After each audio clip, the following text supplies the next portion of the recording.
President Trump's approval rating is 44%. His disapproval rating is 53%. This is, empirically, the worst showing for any newly elected U.S. president in the history of polling.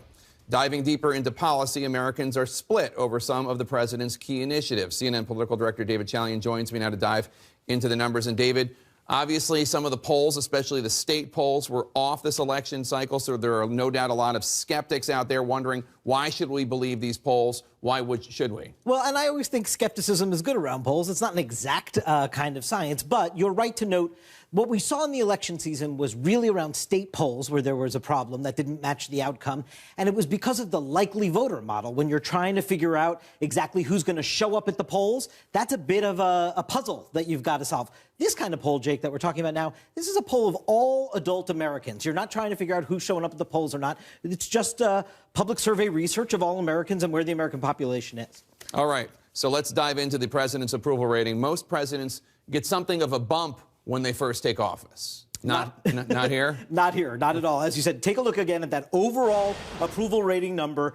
You 44% approve, 53% disapprove, and it is a record low approval rating at this stage in a presidency. Take a look compared to previous presidents at this stage of the presidency. You see that little yellow bar down there? That's Donald Trump now.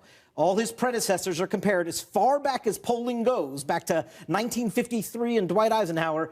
Every single one of them has been polling higher in terms of approval than Donald Trump is at this point in the presidency. And the disapproval is even worse than the approval. That's right. Let's dive into some of these policies, because we're finding out how the public feels about a lot of these executive actions that Donald Trump is pushing. So two of his key policy proposals that have been dominating headlines in the first couple weeks of his administration, majority of Americans oppose them. Take a look at the travel ban first. How do Americans feel about this? 53% of Americans, a slim majority, but a majority, oppose the travel ban.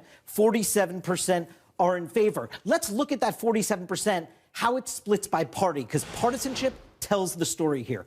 Only 12% of Democrats favor the travel ban, 46% of independents, so again, a minority of independents, and 88% of Republicans. Where you sit on the partisan divide is where you sit on this issue of the travel ban. And if you want to look at the Mexican wall, another policy, again, majority opposed. Take a look at these numbers. 60% of Americans oppose building a wall, only 38% favor it. That 38% is a number that has been going down in the last year and a half.